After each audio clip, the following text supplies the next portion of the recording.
Les forces spéciales continuent d'avancer. Elles sont alors à Kidal, à près de 1000 km au nord-est de Tombouctou. Oui, cette ville, Kidal, c'est le bastion des Touaregs. C'est la capitale de ce qu'ils appellent l'Azawad.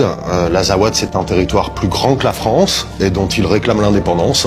Ça fait 50 ans que des combats meurtriers, en fait, opposent les autorités de Bamako aux indépendantistes Touaregs. Et là, une question délicate va se poser pour les Français à propos d'un de ces groupes Touaregs, le MNLA. Absolument, le MNLA, le Mouvement National de Libération de l'Azawad. En fait, en 2012, le MNLA, ce mouvement, s'allie avec les djihadistes pour chasser l'armée malienne de tout le nord du pays. Et puis les alliances vont se retourner, les djihadistes vont eux-mêmes chasser le MNLA du pouvoir, les anciens alliés deviennent ennemis. Et lorsque Serval débute, le MNLA propose d'aider les Français. Mais c'est un mouvement sulfureux. Oui, ils ont été proches des djihadistes, ils recrutent des enfants soldats selon l'ONU, mais la France va accepter l'aide proposée par le MNLA, sans le dire officiellement à ce moment-là, au titre d'un vieux dicton, les ennemis de mes ennemis sont mes amis. Le MNLA propose d'aider les Français, mais il pose une condition. L'armée malienne ne doit pas entrer dans Kidal. Les Français doivent venir seuls. À l'ambassade à Bamako, Christian Rouillet est catégorique. Il ne faut pas se compromettre avec les rebelles Touaregs. Pour nous, la principale menace est AQMI et la mouvance djihadiste. Et pour les Maliens, c'est le MNLA qui est la première menace. Pourquoi? Parce que c'est le MNLA qui a lancé l'offensive et c'est le MNLA qui conteste l'unité du Mali. Donc c'est ce que j'essaye d'expliquer à Paris en disant attention, il faut éviter de se compromettre avec le MNLA. Mais le Quai d'Orsay passe outre les recommandations de l'ambassadeur.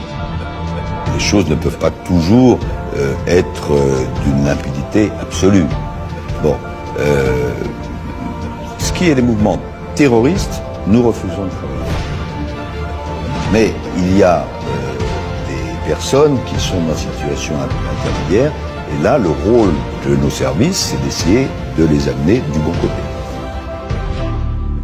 Quelques semaines après la reprise de Kidal, l'ambassadeur Christian Rouillet, qui s'est publiquement opposé à la collaboration avec les rebelles Touaregs, sera démis de ses fonctions.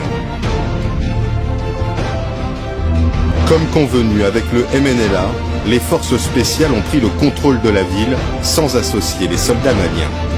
L'armée malienne n'a pas réellement pris possession de Kidal comme ailleurs, parce que l'armée française s'est interposée. Alors il faut qu'on nous explique. Il faut qu'on nous explique. Moi je suis militaire. Mon combat était de neutraliser les groupes armés terroristes. Donc toutes les bonnes volontés pour lutter contre les groupes armés terroristes sont les bienvenues. Cette région est celle des Touaregs, qu'ils connaissent bien mieux que les forces spéciales françaises qui arrivaient, qui n'avaient jamais été pour certaines d'entre elles dans cette partie du monde. Donc il fallait dialoguer avec eux. Les forces spéciales ne se sont pas contentées de dialoguer avec le MNLA. Et non, au Mali, nous avons rencontré un combattant MNLA.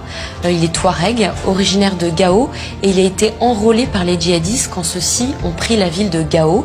Puis il a changé de camp, il s'est allié au MNLA. Et il vous a raconté des choses qui ne figurent pas dans l'histoire officielle. Fin janvier 2013, quand les forces spéciales entrent à Kidal, ce combattant MNLA va proposer ses services aux forces spéciales et ils acceptent. On a collaboré avec les Français, on a partagé la ville ensemble. Moi, je suis un guide. Je suis avec le capitaine Eric là, il fait partie des forces spéciales. Je travaille avec eux, on me paie par jour même. Chaque jour, on me paie 25 000 francs CFA. Qui est-ce qui vous paye? Eric. C'est l'armée française? C'est l'armée française ouais, qui me paye. Quand on sort même à Kidal, on est ensemble toujours. On fait toutes les missions ensemble. Malgré le soutien de combattants Touaregs, la traque de l'armée française piétine. Les grandes villes du Nord ont été reprises, mais l'ennemi reste invisible.